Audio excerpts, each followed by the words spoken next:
Ahora sí, doctor. Sí, doctor. Ok, estábamos viendo entonces las hernias inguinales, habíamos visto el tratamiento de la hernia inguinal, habíamos visto que el tratamiento es quirúrgico, las técnicas de herniorrafia y hernioplastia. Y ahora vamos a ver la hernia femoral. Esta hernia femoral, fíjense que es más frecuente, habíamos visto en las primeras clases en las mujeres, se debe principalmente a este ángulo que existe entre el ligamento inguinal y el ligamento de Cooper, este ángulo que es más abierto en las mujeres debido a la pelvis ginecoide que tiene. En cambio, en los varones es más cerrado por la pelvis androide o por la disposición de la pelvis que decíamos al principio de la clase, ¿no? El otro día. Entonces, primero es importante conocer cómo está limitado este orificio crural para después poder entender mejor cómo es que salen las series, ¿no? Y el orificio crural, fíjense ustedes que es un orificio que se encuentra por debajo del ligamento inguinal. Este es el ligamento inguinal y por debajo está el anillo crural. Si ustedes recuerdan, aquí arriba estaba la región inguinal. Este ligamento inguinal correspondía al piso del conducto inguinal. En cambio, en este caso, pues, tiene que ver más con por debajo de eso, ¿no? Entonces, los límites de este anillo crural o femoral son hacia arriba el ligamento inguinal, internamente está formado por este ligamento que se conoce con el nombre de ligamento de Gimbernat o ligamento lacunar. Aquí está el ligamento de Cooper sobre esta estructura ósea como es la eminencia iliopectínea, y finalmente la vena ilíaca externa, que se llama hasta aquí, después la vena femoral, ¿no? Entonces, así está formado, fíjense, el orificio crural o anillo crural. A diferencia de otras regiones, este anillo crural, fíjense que está formado solamente por estructuras rígidas, la mayor parte de ellas. La única estructura blanda es esta que corresponde a la vena ilíaca externa, ¿no? Lo demás es estructuras rígidas o sólidas incluso. El ligamento inguinal es una estructura rígida, el ligamento de Gimbernat, aquí está la síntesis del pubis, acuérdense, es también rígido. El ligamento de Cooper está sobre una estructura ósea, por lo tanto es rígido, y la única parte blanda, si ustedes quieren, en este anillo, es esta parte que está cerca de la vena femoral.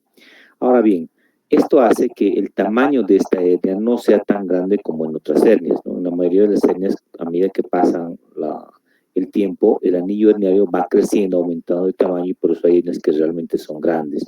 En cambio, en este tipo de hernias, fíjense que solamente hasta 2 centímetros máximo es lo que puede dilatarse o distenderse este anillo, ya que no hay cómo se extienda más. Esto hace que sea muy peligrosa esta hernia. Las hernias, mientras tengan anillos más pequeños, son más peligrosas porque más fácilmente se pueden estrangular, a diferencia de las hernias que tienen anillos grandes, ¿no? Mientras más grande es una hernia, el riesgo de estrangulación también es menor. Bueno, antes de ver el video muy rápidamente, bueno, mientras vamos viendo, esta es una hernia entonces que es más frecuente en las mujeres. El tratamiento puede ser quirúrgico y en la opción laparoscópica es básicamente lo mismo que vimos ayer, donde, si ustedes recuerdan, se abría el peritoneo parietal, así como están viendo, se separaba la grasa preperitoneal, ¿no? Aquí arriba está la fase transversales y ahí está el peritoneo parietal. Puede presentarse esta hernia, aunque no es frecuente también en hombres, así como en mujeres. Fíjense que esta zona es casi una zona vascular, hay unos vasos que a veces pueden sangrar, pero generalmente pues eso es todo. Entonces hay que ir a ver el ligamento de Cooper en primera instancia. Ese es el ligamento blanco nacarado que se va a encontrar ahí al fondo. Entonces, fíjense, el anillo es pequeño, en este caso el contenido es el cerviplomo mayor, pero puede ser también intestino, ¿no? Y eso hace que sea un riesgo porque puede haber estrangulación. La mayoría de estas hernias son encarceradas. Con el tiempo, estas hernias no se reducen, sino que el contenido se queda permanentemente en la cavidad, en el saco herniario, ¿no? Entonces, eso también es un riesgo, porque ya les digo, el intestino puede formar parte de ello y ser esta la causa de una alteración vascular y una hernia estrangulada.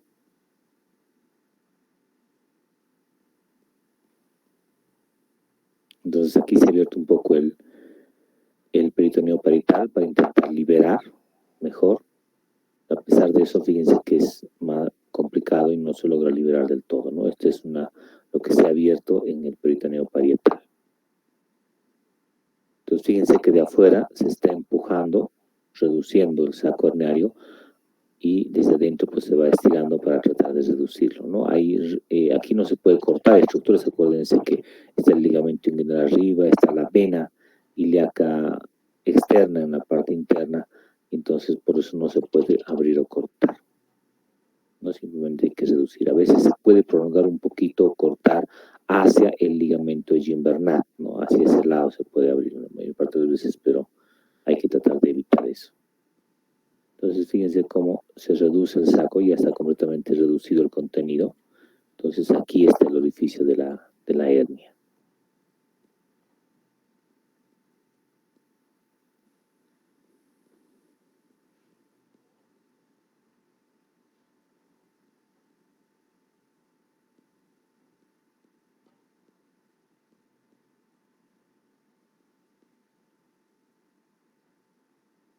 Entonces, hay que separar bien el orificio para poder colocar la malla.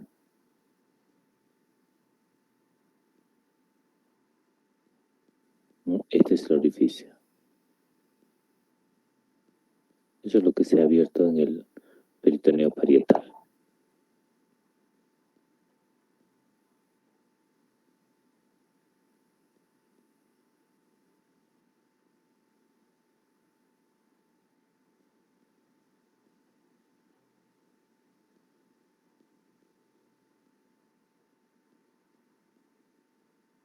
Y después se coloca la malla. Es una malla de polipropileno, fíjense, que se extiende en todo ese trayecto, ¿no? Y se fija igual con tackers, así como están viendo. Entonces, igual que ayer, esta región queda protegida, ¿no? La región crural, la región inguinal, tanto de las hernias directas como de las indirectas.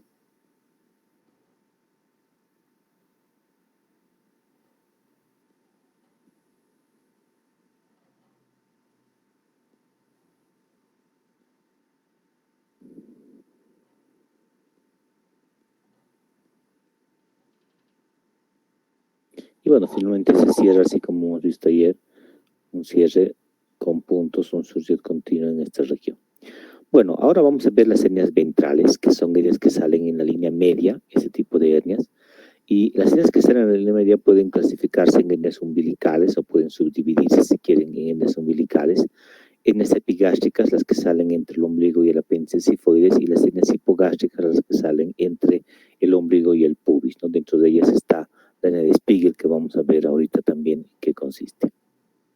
Entonces, estas hernias ventrales, las que salen, repito, en la parte anterior del abdomen, cerca de la línea alba, pues tienen alguna frecuencia, ¿no? Las hernias incisionales están presentes en un 15-20% de todas las hernias de la pared abdominal, entonces es una cantidad relativamente alta. Las hernias umbilicales y epigástricas es el 10% de todas las hernias, y las hernias incisionales son 2 veces más frecuentes en las mujeres que en los varones, ¿no? Dado que se practican casi 4 millones de laparotomías anuales en Estados Unidos, y que las hernias incisionales tienen una incidencia de 2 hasta un 30% cada año, se reparan casi 150.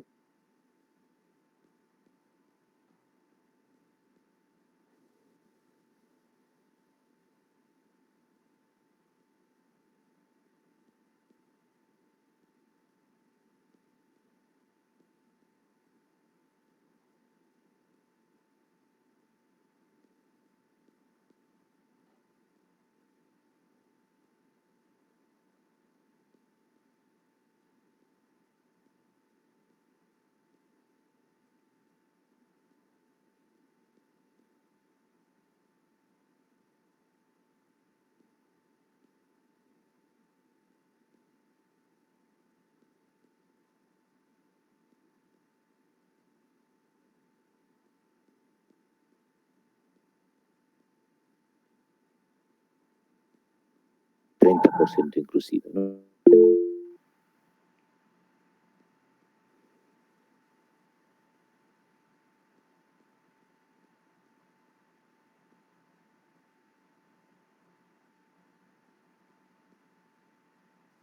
envueltos en las prolongaciones aponeuróticas de los músculos laterales, ¿no? Entonces, de ahí que vamos a ver, perdón, ¿me escuchan?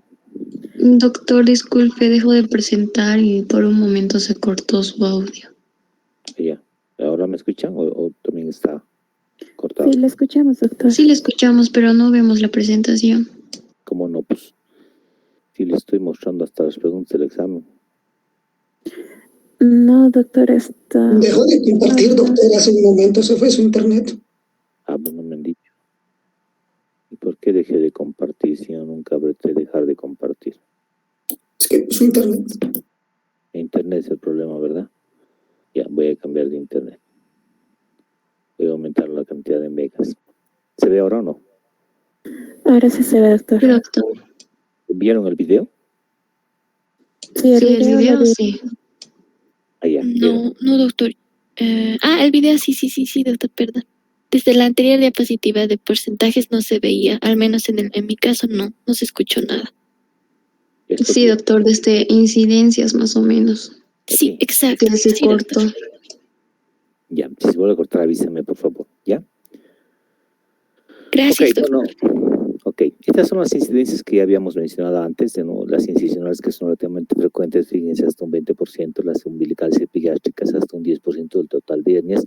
Y les decía que hay una variación en relación a las hernias incisionales desde un 2 hasta un 30%, ¿no? Entonces, es una incidencia o una frecuencia relativamente elevada. Decíamos que esta imagen es importante porque nos va a mostrar cómo está formado la vaina aponeurótica de los rectos anteriores del abdomen. Ustedes saben que estos músculos rectos no tienen aponeurosis propia, sino que la aponeurosis está formada por la prolongación de los músculos laterales del abdomen, ¿no? Entonces, esta disposición de esta vaina anterior de los rectos es diferente cuando estamos del ombligo hacia arriba, es decir, en la región epigástrica, que en la región hipogástrica. Del ombligo hacia abajo es totalmente diferente. Del ombligo hacia arriba, fíjense que vamos a encontrar como la aponeurosis del oblicuo externo, que es este músculo, pasa netamente por delante de los músculos rectos anteriores del abdomen y aquí se entrelaza con el lado opuesto, formando esto que se conoce como la línea alba. Ahora, fíjense que el oblicuo interno, cuando llega al borde externo de este recto anterior del abdomen, se divide en dos hojas, una anterior y otra posterior, y así rodea al músculo recto anterior del abdomen y también se entrelaza con la del lado opuesto en la línea alba, ¿no? Formando esta línea que decíamos. Y la del músculo transverso, fíjense, del ombligo hacia arriba, que atraviesa netamente por detrás de la aponeurosis, por detrás de los músculos rectos abdominales, entrelazándose también con la del lado opuesto, formando todo esto que se conoce como la línea alba. De manera que del ombligo hacia arriba, fíjense cómo están los músculos rectos envueltos prácticamente en estas dos estructuras, ¿no? Y la unión de todas ellas va a formar esto que se conoce como la línea alba. En cambio, del ombligo hacia abajo, fíjense cómo cambia esa disposición. Estamos hablando del arco semilunar de Douglas hacia abajo. En realidad, del ombligo hacia abajo sería.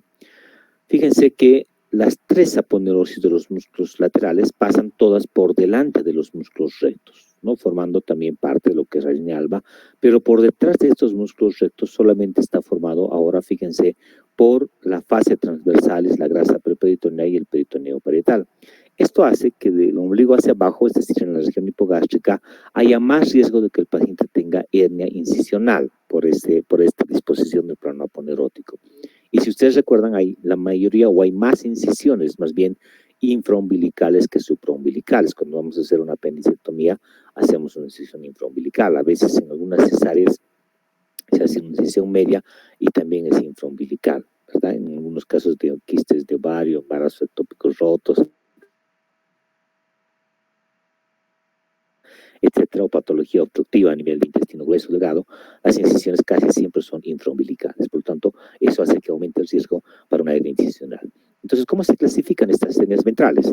Se clasifican en hernias umbilicales, hernias epigástricas y hernias incisionales, ¿no?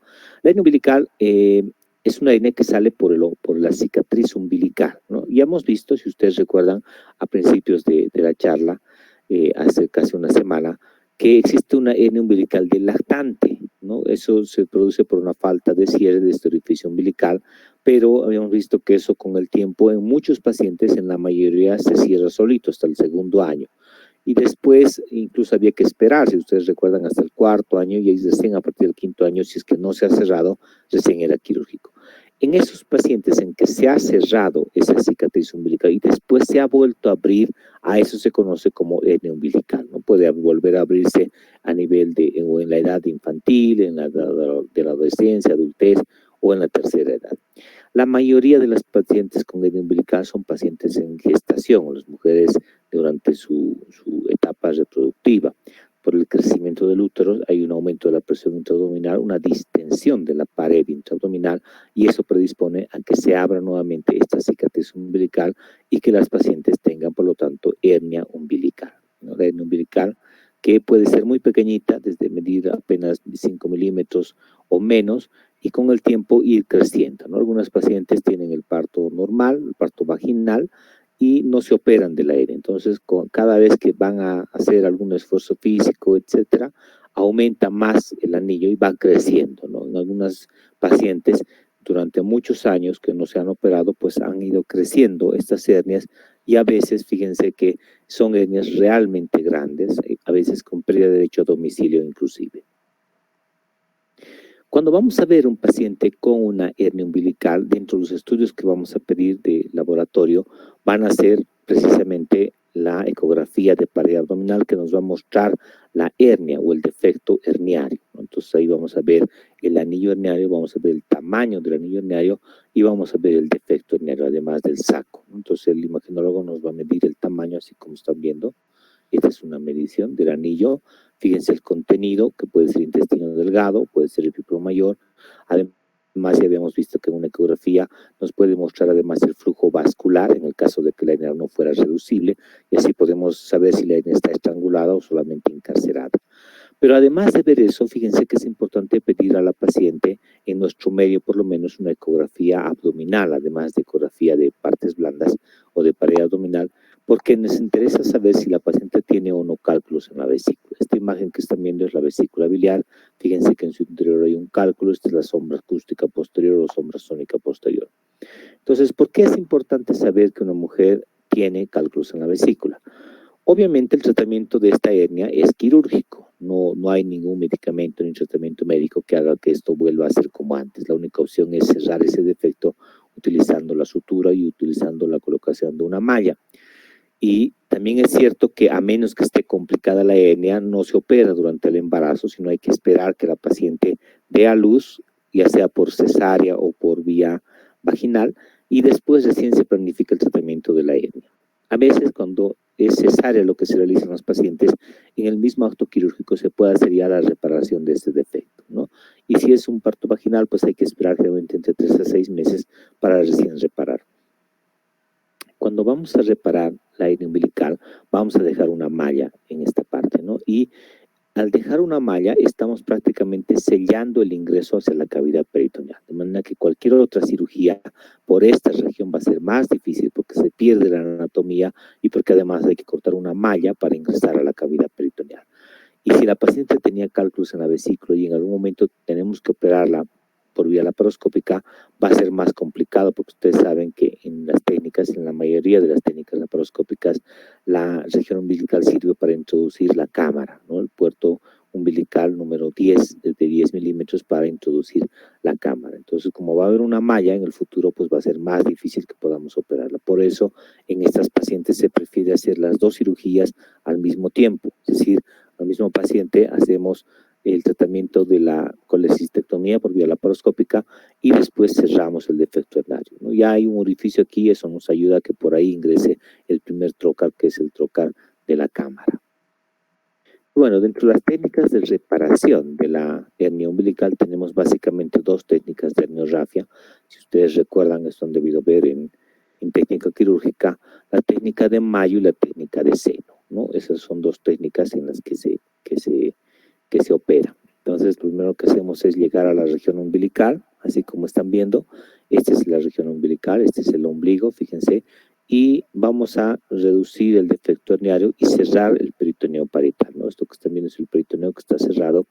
Y entonces, fíjense que tenemos un defecto a nivel del plano aponeurótico. Esta es la aponeurosis de la línea alba, si ustedes quieren. Acuérdense que aquí están contenidos, todas las aponerosis de los músculos laterales, oblicuo externo, interno, transverso, etc.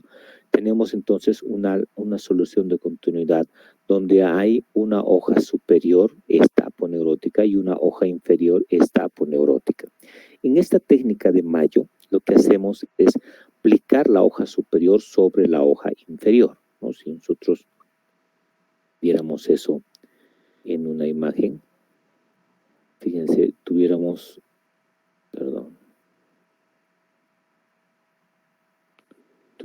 esta imagen, ¿no es cierto? Aquí tenemos una hoja superior y aquí tenemos una hoja inferior, habíamos dicho, ¿no? Entonces lo que tenemos que hacer es aplicar esta hoja superior sobre la hoja inferior. Entonces esta hoja la arrastramos hasta aquí abajo y después de eso vamos a tener así nuestro paciente, ¿no? Una imagen parecida a esa, de esa forma. Y esto por supuesto que va a estar con puntos, ¿no?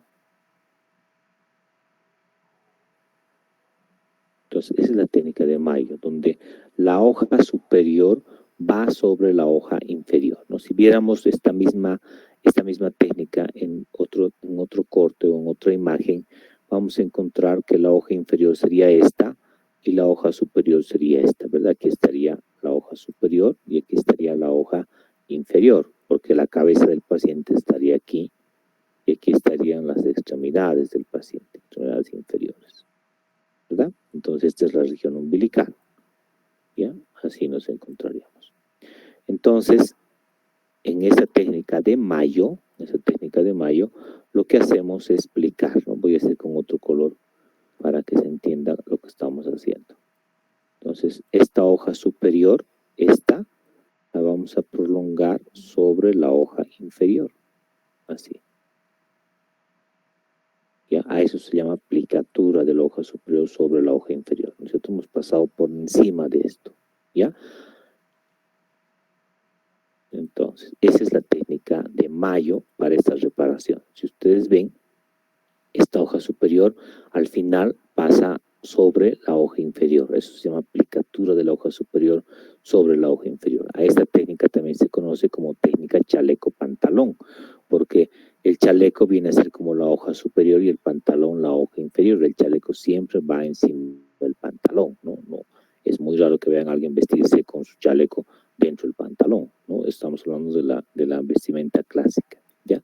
Entonces la técnica de Mayo es también llamada técnica chaleco-pantalón. Y la otra técnica es la técnica de seno. En esa técnica de seno es totalmente diferente. En la técnica de seno, la hoja inferior se aplica sobre la hoja superior. Ya, esa es la técnica de seno, la técnica de herniorrafia. Bueno, existen las técnicas de hernioplastia, ¿no? Las técnicas de hernioplastia lo que se hace es reducir el defecto herniario y colocar una malla encima con puntos de sutura para evitar que vuelva a obstruir el contenido de la cavidad peritoneal, ¿no? Para eso hay que cerrar el peritoneo parietal y luego se extiende la malla en el plano supraponeurótico, así como están viendo. Bueno, vamos a ver ahora una reparación de una hernia umbilical. Fíjense, este es el ombligo. No es una hernia bastante grande.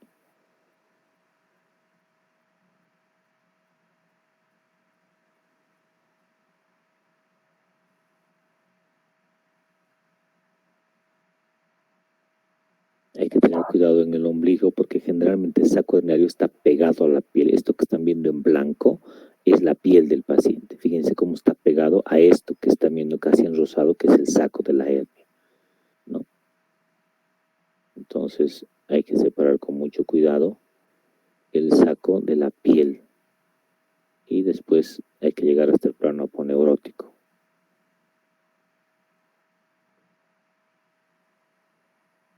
Esto que están viendo en blanco es la aponerosis, ¿no? La aponerosis del oblicuo externo, que es la más superficial.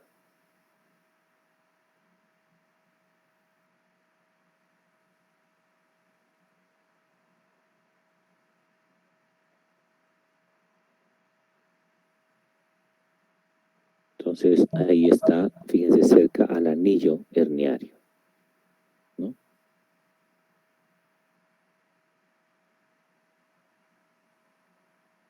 Es el amarillo, fíjense, esto que están viendo en blanco es la aponeuritis y esto que se ve casi en rosado es el saco de la hernia, ¿no? Entonces este sería el cuello de la hernia o anillo herniario.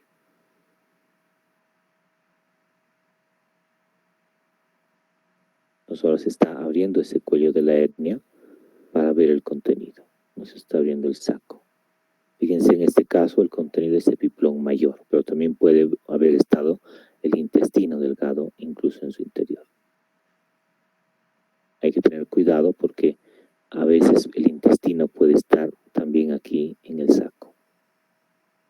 Entonces esto que están viendo es el saco. Fíjense cómo el epiplón mayor crea adherencias al saco y eso evita que se reduzca la hernia, ¿no? Entonces siempre uno que quiere reducir no se puede porque el peritoneo, el epiplón mayor ha creado adherencias al saco de la hernia. Entonces una vez que se ha liberado, fíjense cómo se reintroduce esto dentro de la cavidad. Y todo esto que están viendo es el saco herniario, ¿no? Que generalmente lo que se hace es resecar. Cuando la hernia es muy grande, a veces el saco no se reseca, sino que se deja para cubrir el defecto y encima colocar la malla. Entonces ahora hay dos labios, si ustedes quieren, uno superior y uno inferior, ¿no? Y se va a hacer eso que decíamos de la aplicatura.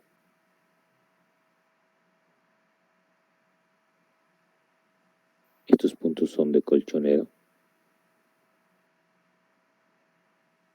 donde se van a tomar de manera que al final va a quedar plicado esta hoja superior sobre la hoja inferior.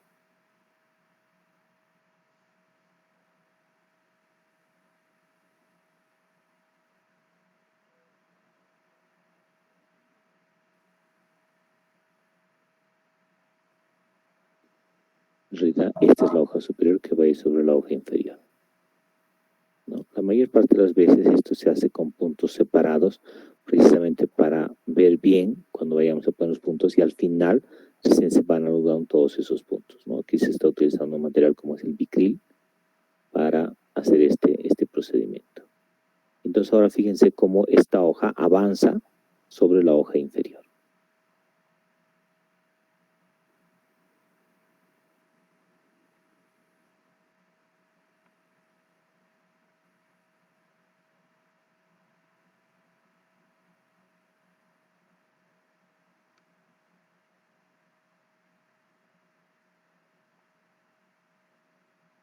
Entonces está cerrado el defecto herniario, ¿no? Y encima se coloca una malla de polipropileno, como en este caso, para proteger más todavía esta región.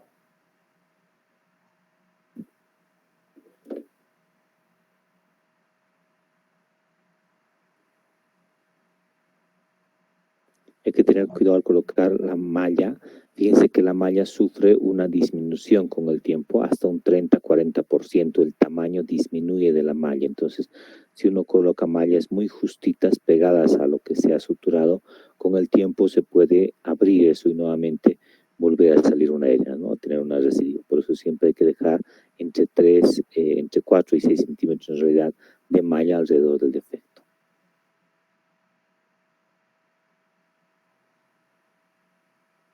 Pero lo que se está haciendo es reconstruir un poco el ombligo, o el sitio donde era el ombligo.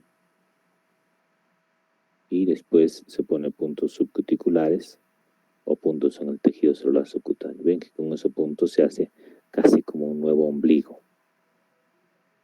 ¿no? Y bueno, siempre que se ponga una malla, se deja un drenaje para evitar precisamente que haya colección líquida dentro, ¿no? Y finalmente queda así el paciente. Se ve un poco feo, pero después esto cicatriza perfectamente bien. Entonces el drenaje siempre se deja, decíamos, en las técnicas supraponeuróticas. Esto ya vimos. Este mismo procedimiento se puede hacer por vía laparoscópica, ¿no? En el caso de una hernia umbilical o en el caso como en este que está viendo de una hernia ventral, se puede hacer por vía laparoscópica. Entonces, si vemos dentro de la cavidad, vamos a encontrar un defecto, un orificio en la cavidad peritoneal. Este es el orificio defecto. Y hay algunas adherencias que existen del epiplón mayor hacia el saco herniario sobre todo. Entonces eso se puede soltar. Generalmente se utiliza pinzas como el armónico o el ligashur, que fíjense van quemando y cortando al mismo tiempo. Entonces aquí ya se ve parte del anillo herniario por dentro. Este es una hernia incisional, pero también se puede ver en una hernia inguinal este mismo defecto. Fíjense cómo hay adherencias. Hay que tener cuidado si es intestino, hay que separar con tijeras si es así, de preferencia. En este caso, como solo es el leviplo mayor, no hay mucho problema, se puede utilizar este instrumento como es el bisturí armónico o el ligashur o el sellador de vasos, inclusive se puede utilizar. Entonces, generalmente lo que se hace es colocar tócares alrededor del anillo herniario para ayudarnos en la separación y la disección completa del anillo, ¿no? Aquí lo que se está haciendo es seccionar el ligamento redondo falciforme porque interfiere en la colocación de la malla, ¿no? Tiene que estar bien separado el anillo herniario para que la malla actúe perfectamente bien en esa zona y no haya un riesgo de recidiva. Este es un ligamento, si ustedes recuerdan, que va del ombligo hacia el hígado.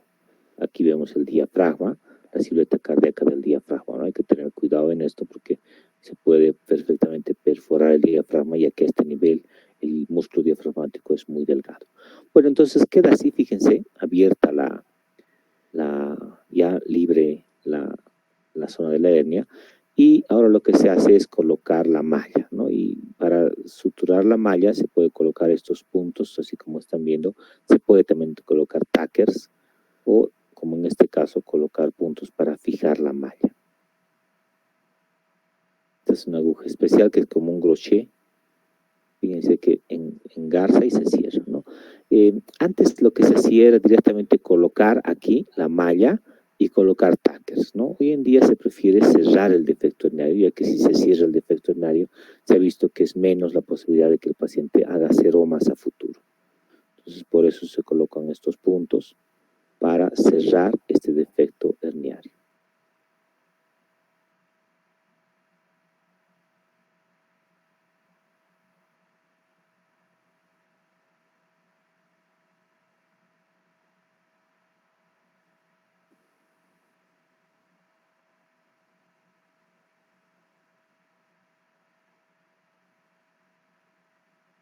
Entonces, afuera se está haciendo el nudo, fíjense, en el orificio umbilical, y está cerrando entonces por dentro ese anillo.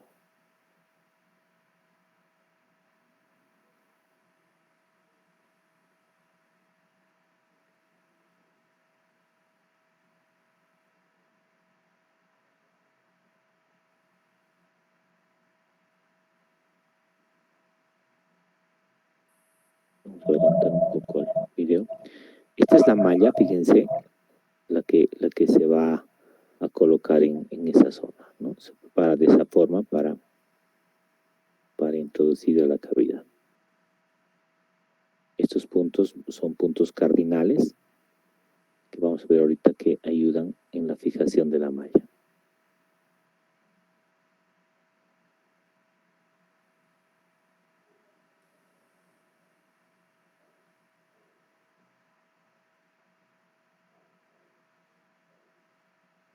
Entonces la malla tiene que estar bien extendida y esto ayuda, decíamos, a esa fijación.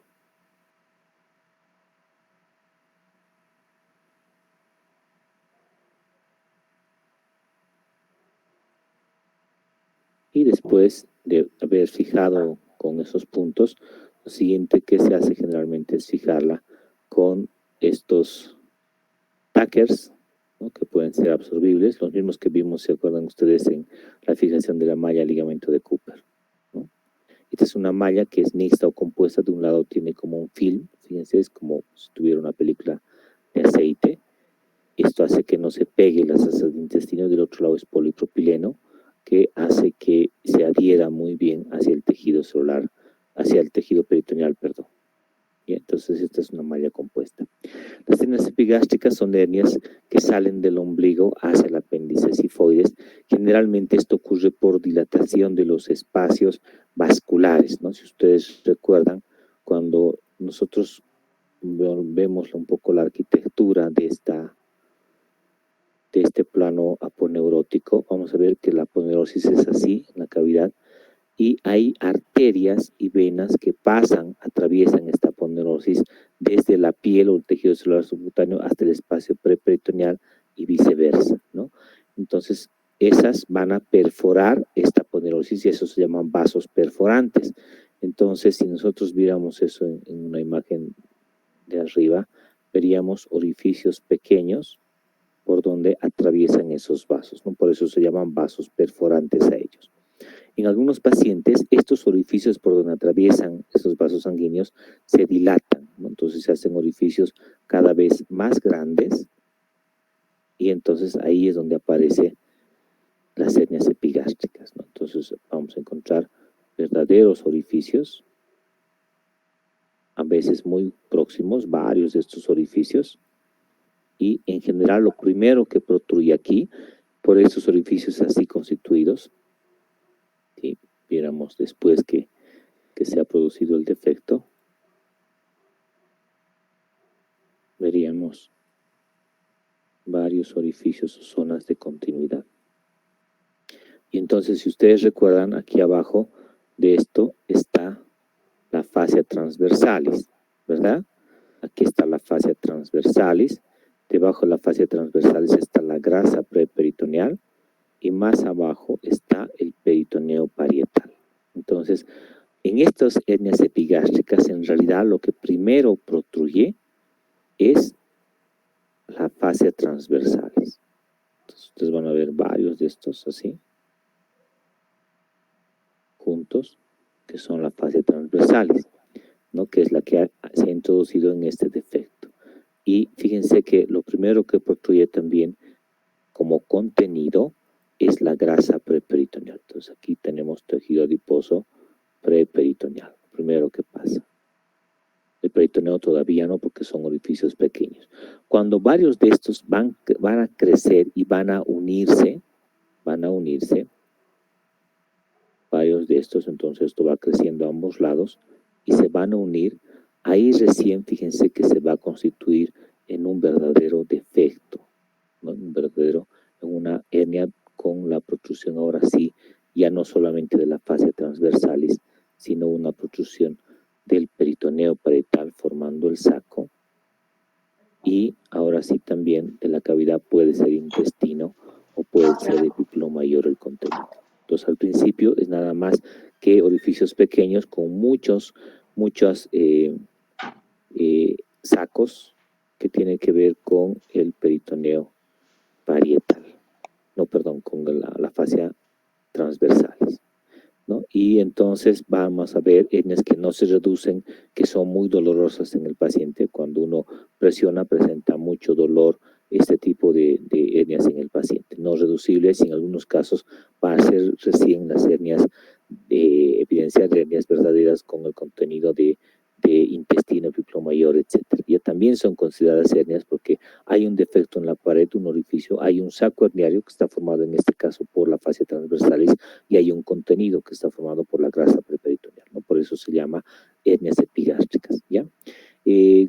Se operan estos pacientes después de haber hecho el examen físico, la anamnesis y haber estudiado con exámenes imagenológicos. Igual que en la hernia umbilical, en estos casos hay que pedir una ecografía abdominal para ver si la vesícula no tiene cálculos. Si tiene cálculos es mejor hacer las dos cirugías al mismo tiempo, y si no tiene cálculos, entonces nos abocamos netamente a la cirugía de la hernia epigástrica, ¿no? Y vamos a ver después que esta cirugía es básicamente la misma para la hernia incisional, hernia epigástrica y las otras que vamos a ver ahorita, donde el principio básico es cerrar el defecto herniario.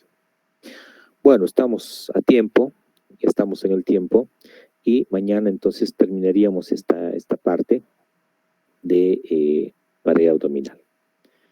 Nos vemos mañana, que les vaya muy bien. Hasta mañana, doctor. Hasta luego, doctor. Muchas gracias. Mañana, Mañana, doctor, gracias. mañana. Gracias.